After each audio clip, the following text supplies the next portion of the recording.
They're supposed to be a family. Professor Xavier's dream. Mutants united, fighting for a world that hates and fears them. But the X-Men have tried to kill each other more times than Magneto. Cyclops and Wolverine split the entire team in half. Emma Frost shattered into 1,000 pieces. Bishop hunted Gambit across timelines. Rogue left Gambit in Antarctica to die. These weren't misunderstandings. These weren't mind control. These weren't alternate universes. These were real X-Men. Real hatred. Real consequences. The X-Men has more internal conflicts than external threats. 1 point Cyclops versus Wolverine. The rivalry that broke the X-Men. August 1975. Giant-size X-Men 1 introduced Wolverine to the team. Len Wein and Dave Cockrum created Marvel's most profitable character. Wolverine hated Cyclops immediately. Scott Summers was everything Logan wasn't. By the book, strategic, disciplined. Xavier's golden boy, the perfect leader. Wolverine was instinct, violence, rebellion. Everything Cyclops had trained himself not to be. Then Jean Grey entered the equation. Chris Claremont's run made the love triangle explicit. Wolverine wanted Jean. Jean loved Scott. Scott knew Logan wanted Jean. Uncanny X-Men 128, December 1979, showed their first major conflict. Wolverine challenged Cyclops' leadership. Scott blasted him. Logan popped his claws. Professor X forced them to work together. They did, barely. The tension simmered for decades. Verbal arguments, physical fights, always one comment away from violence. But they were teammates, brothers. They fought together, saved each other's lives, built mutual respect underneath the hatred. Then Jean died. Again, Scott started a psychic affair with Emma Frost while Jean was alive. Grant Morrison's New X-Men revealed the betrayal. Jean died in New X-Men 150. Scott and Emma became official. Wolverine never forgave him. The philosophical split came after M-Day. House of M reduced the mutant population to 1908. Mutants faced extinction. Cyclops became militant, built X-Force, a secret kill squad, sanctioned assassinations. Wolverine led it. For years they shared that burden, that secret. The terrible things done for the greater good brought them closer than ever before. Then X-Men Schism 1, September 2011, shattered everything. Jason Aaron and Carlos Pacheco showed the final breaking point. Sentinels attacked the X-Men. Kids were in danger. Cyclops wanted to train children as soldiers, make them warriors, fight or die. Survival demanded it. Wolverine refused. He'd been a weapon his whole life. Government programs, Weapon X, used and abused. He wouldn't do that to kids. The two fought, physically. X-Men Schism 4 showed them beating each other to a bloody pulp. Brothers turned enemies. The X-Men split. Cyclops stayed on Utopia with the hardliners. Magneto, Emma Frost, former villains. Wolverine returned to Westchester. Opened the Jean Grey School for Higher Learning. Focused on education, not warfare. The X-Men Civil War lasted years. Avengers vs. X-Men 2012 made it worse. The Phoenix Force came to Earth. Cyclops and 4 other X-Men bonded with it. Became godlike. Wolverine tried to kill Hope Summers, the Phoenix host. To stop it, Cyclops stopped him. Almost killed him for it. Eventually the Phoenix corrupted Scott. He killed Professor X and became Dark Phoenix. After that, prison, execution attempts, revolutionary, outlaw. The Krakoan Age 2019 forced a truce. House of X and Powers of X created a mutant nation. Everyone resurrected. Everyone together. But Ultimate X-Men showed what could have been. Mark Millar's run depicted a darker timeline. Wolverine let Cyclops die.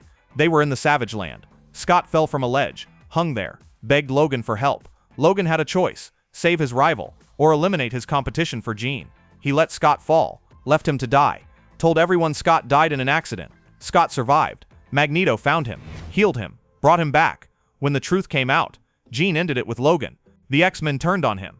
The main timeline never went that far, but the hatred was there, always bubbling underneath. Cyclops and Wolverine, the rivalry that defined the X-Men for 40 years. 2. Jean Grey vs. Emma Frost, psychic warfare. January 1980. Uncanny X-Men's 1219 introduced Emma Frost as the Hellfire Club's White Queen. Chris Claremont and John Byrne created Cyclops' future love interest. Emma attacked the X-Men, kidnapped and tortured them, tried to recruit Kitty Pryde. Jean Grey destroyed her. The Dark Phoenix saga showed Phoenix's power. Jean, losing control, fought Emma on the psychic plane.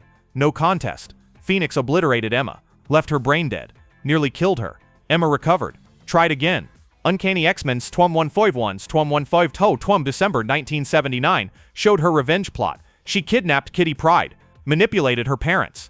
Then they captured Storm, used the Hellfire Club's Persona Exchange module, swapped minds with Storm, tried to infiltrate the X-Men. Storm, trapped in Emma's body, escaped, rescued Kitty. The X-Men stopped her. Emma failed again. For years they were enemies. Villain versus hero. Simple, clear cut. Then Emma joined the X-Men. Generation X 1994 made her a teacher, headmistress of the Massachusetts Academy, training young mutants. She reformed, sort of. Still ruthless, still manipulative, but fighting for mutants. Jean accepted it. Barely. They weren't friends. Professional colleagues. Nothing more. New X-Men's 139, June 2003, changed everything. Grant Morrison revealed Scott and Emma's psychic affair. They met on the astral plane, shared thoughts, emotions, desires, everything except physical contact. Jean found out, caught them together in their minds. Scott's wife finds his secret lover. Jean unleashed the Phoenix. New X-Men's 139 showed her rage. She tore through Emma's memories, forced her to remember everything she'd repressed, every failure, every trauma, the Hellions' deaths, her sister's murder, her father's abuse, every nightmare Emma had buried. Jean stripped away Emma's defenses, left her broken. Then someone shot Emma while in diamond form, shattered her, left the pieces scattered. Jean became the prime suspect. Everyone thought she'd murdered Emma out of jealousy. Bishop and Sage investigated, found the truth. Esme of the Stepford Cuckoos did it, but Jean felt guilty, used her powers to reassemble Emma, put her back together, explored Scott's mind, confirmed the affair was only psychic, no physical contact. Didn't matter. The betrayal was complete. Jean died in New X-Men 150. Magneto manipulated Zorn, who killed her. From the grave, Jean blessed the relationship. Phoenix, Endsong 2005, showed her return. Future Jean, the White Phoenix of the Crown, visited Scott, told him to move on, to be with Emma. She approved. Didn't make Emma and Jean friends, made it worse. Jean returned from the dead, again, multiple times. Every resurrection brought the same tension, the same unspoken accusations, the same history. Krakoa forced them together. House of X made all mutant citizens. Jean and Emma both sat on the Quiet Council. They drank together at the celebration. X-Men 1, 2019, showed them sharing beers, laughing, fireworks, appeared friendly, wasn't. X-Men 3 revealed the truth. Jonathan Hickman showed their verbal sparring. Every conversation had barbs. Every compliment had poison underneath. Jean is trying to be the bigger person. Emma is one snide remark away from destruction. Giant-size X-Men, Jean Grey and Emma Frost, 2020, forced them to work together. Russell Dauterman art. Jonathan Hickman is writing. They entered Storm's mind to save her. Psychic rescue mission. Required teamwork. Storm's subconscious didn't trust Emma. Tried to kill her. Jean protected her. They succeeded. Saved Storm. Proved they could work together. Still didn't make those friends. The rivalry ended quietly. No final battle. No resolution. Just cold professionalism. Jean Grey and Emma Frost. Two telepaths who can read everyone's minds, except each other's. 3. Storm vs. Emma Frost. The Leader and the Queen. Uncanny X-Men 129-137, 1980, showed the Dark Phoenix saga. Emma was complicit in Jean's corruption. Phoenix destroyed her. Emma returned. Uncanny X-Men 151-5 Toms showed revenge. Captured Storm. Used the Persona Exchange module. Swapped their minds. Storm woke up in Emma's body. Imprisoned. Powers gone. Emma in Storm's body tried infiltrating the X-Men. Storm used Emma's telepathic powers. Built a psychic defense. Rescued Kitty Pryde. Took her body back. That violation defined their relationship. Emma had stolen Storm's body. Storm never forgave that. Years later, Emma joined the X-Men. They clashed constantly. Storm believed in hope. Emma believed in survival. Storm and the Brotherhood of Mutants, 2023, showed their future. Al Ewing wrote a story 1,000 years ahead, Sins of Sinister timeline. Storm and Emma had their most brutal battle ever. Just two leaders with a millennium of resentment. 4. Bishop vs. Gambit, the Traitor and the Thief. October 9, Uncanny X-Men 282 introduced Bishop. Jim Lee and Wiles Portacio. Bishop came from a dystopian future. Sentinels. Concentration camps. One X-Man betrayed them all. A man called the Witness raised Bishop, taught him survival. X-Men Vol 208, May 1992, showed their meeting. Bishop saw Gambit, accused him immediately. The Witness, the betrayer. Gambit denied it, but he had a shady past. Worked for Mr. Sinister. Led the Marauders into the Morlock massacre. The X-Men doubted him. Bishop was attacked during a picnic. They fought. Rogue stopped them. They'd destroyed her pie. Days of Future Past. X-Men Animated, March 1993, showed Bishop believing Gambit would assassinate Senator Kelly. Turned out Mystique was the assassin. Shapeshifted as Gambit. The real Gambit stopped it. But suspicion remained. The Witness was named LeBeau. Gambit's surname. Onslaught revealed the truth. X-Men 54, 1996. Professor Xavier was the traitor. Or rather, Onslaught. An entity created when Xavier mind-wiped Magneto. Gambit wasn't the traitor. Bishop apologized. Then Messiah Complex, 2007, brought back the hatred. Baby Hope was born. Cable protected her. Bishop tried to kill her. believed she'd cause his dystopian future. Gambit stopped him, brought a ceiling down on Bishop. They were enemies again. Bishop and Gambit, built on a lie, broken by obsession. 5. Rogue vs. Mystique, the mother who weaponized her daughter. Mystique found Rogue in the Mississippi swamps. A runaway. Her mutation had activated. She'd kissed Cody Robbins, put him in a coma. Mystique offered shelter. Rogue called her Mama. Mystique trained her as a weapon. Avengers Annual 10, 1981, by Chris Claremont and Michael Golden. Mystique sent Rogue against Miss Marvel. Rogue touched her, absorbed her, permanently, stole Carol's powers, memories and psyche, drove Rogue insane. Carol's consciousness fought for control. Mystique didn't care. She had a weapon. Rogue ran. Uncanny X-Men 701 from 1E3. Begged Professor Xavier for help. Mystique demanded Rogue return. Rogue refused. Choose the X-Men. Mystique never forgave that. For years, Mystique manipulated Rogue. Used guilt, love, threats. Messiah Complex showed Mystique's worst manipulation. Used Rogue's death touch on Mr. Sinister. Then forced Rogue to absorb Baby Hope. It worked. But Mystique used Rogue. Again. Rogue rejected her. Eventually, Xavier helped Rogue control her powers. First person she kissed, Gambit. Not Mystique's weapon anymore. Krakoa brought resurrection. Their family again. Technically. But Rogue barely speaks to her. The mother Rogue can never forgive. 6. Why Cyclops vs. Namor. Rivalry in the ruins. Avengers vs. X-Men. 2012. Brought Namor to Utopia. The Phoenix Five became gods. Namor attacked Wakanda. Flooded it. The Avengers beat him. His Phoenix portion was split among the other four. Namor returned. Powerless. Humiliated. Obsessed with Emma Frost. He'd loved her for years. Emma rejected him. Always. She loved Scott. Didn't stop Namor. Uncanny X-Men showed its constant advances. Every issue another inappropriate comment. Another invitation. Cyclops hated it. But Namor was useful. Atlantis provided resources. Warriors. Political power. So Scott endured it. For the greater good. For mutant survival. Took Namor's abuse. Watched him hit on Emma constantly. Namor called Cyclops land dweller. Mocked his leadership. Questioned his decisions. Not just about Emma. About everything. The X-Men needed Namor. Mutants faced extinction. Couldn't afford to lose allies. After Avengers vs. X-Men ended, Namor left. Returned to Atlantis. Cyclops never had to see him hit on Emma again. Two leaders forced together. One is constantly disrespecting the other. The rivalry no one remembers but everyone suffered through. 7. Professor X vs. Magneto. The Dream and the Revolution. September 1963. X-Men 1 introduced both Professor Charles Xavier and Magneto. Stan Lee and Jack Kirby created Marvel's greatest rivals. Best friends. Brothers. Enemies in adulthood.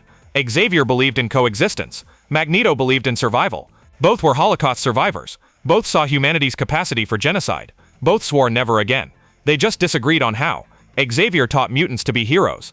Magneto built the Brotherhood of Evil Mutants. They fought for decades. God Loves Man Kills 1982 showed them working together. Chris Claremont's graphic novel. William Stryker was killing mutants. They fought alongside each other. Brothers again. Temporarily. House of M 2005 brought it to a head. Scarlet Witch warped reality. Made a world where mutants ruled. Magneto was king. Xavier opposed it. Fought to restore reality. Scarlet Witch said no more mutants. Depowered the species. 1980 left. Magneto blamed Xavier. Xavier blamed Magneto. They didn't speak for years. Avengers vs. X-Men reunited them. Xavier with the Avengers. Magneto with Cyclops. Dark Phoenix Cyclops killed Xavier. Magneto grieved. Lost his best friend. His greatest rival. His only equal. Xavier returned. Krakoa resurrected him. House of X brought all mutants together. Xavier and Magneto co-led the nation. Partners. Leaders. Brothers. The rivalry ended. Not with victory. With compromise. 8. Cyclops vs. Professor X. The student who surpassed the teacher. Scott Summers was Xavier's first student. September 1963.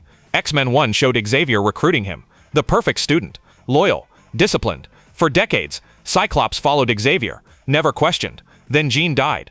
Xavier mind-wiped Magneto. The team fell apart. Scott started questioning.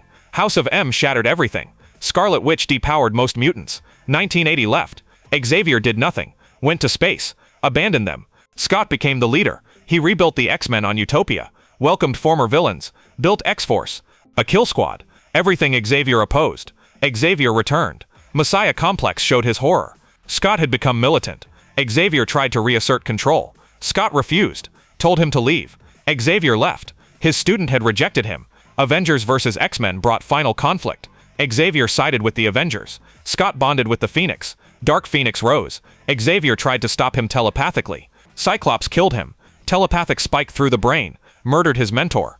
Xavier represented the old way. Scott described the new way. Xavier returned from death. Krakoa resurrected him, but he wasn't the same. Moira MacTaggart had influenced him, shown him different timelines.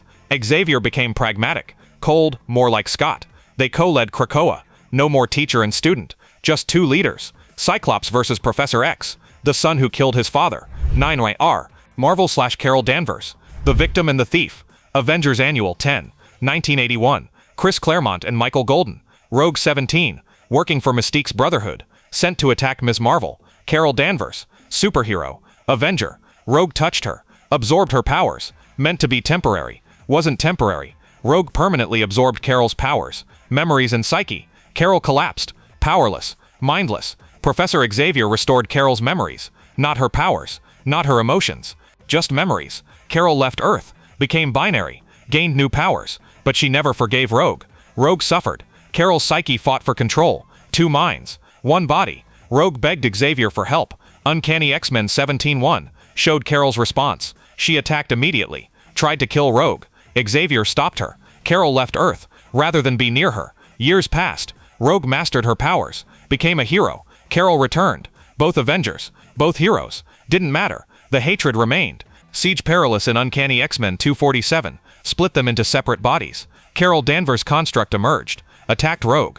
Uncanny X-Men 269 showed their fight in the Savage Land. Magneto intervened, used a device to transfer Carol's powers back to Rogue, destroyed the construct. The real Carol Danvers lived on, but the hatred intensified. They worked together occasionally, always tense, always ready to fight. Rogue had stolen Carol's life. Some things can't be forgiven. Carol Danvers became Captain Marvel. Rogue married Gambit, built a new life. Both moved on. Both thrived. Both still remember. 10 Thunderbird versus Everyone. The Rage from the Grave. May 1975. Giant Size X-Men 1 introduced John Proudstar. Len Wein and Dave Cockrum created Thunderbird. Apache Warrior. Super strength. Enhanced senses. Lasted 3 issues. Uncanny X-Men 95, October 1975. Killed him. Chris Claremont and Dave Cockrum. Thunderbird attacked Count Nefaria alone. Jumped on Nefaria's escaping plane. The plane exploded. Thunderbird died. First X-Man to die in action. Thunderbird stayed dead for 45 years. His brother James Proudstar became Warpath, joined X-Force. But John stayed dead. Then Krakoa changed everything. House of X established resurrection protocols. The 5 could resurrect any mutant. Every dead mutant could return. Hundreds resurrected, except Thunderbird. For 2 years, thousands returned. Thunderbird wasn't among them.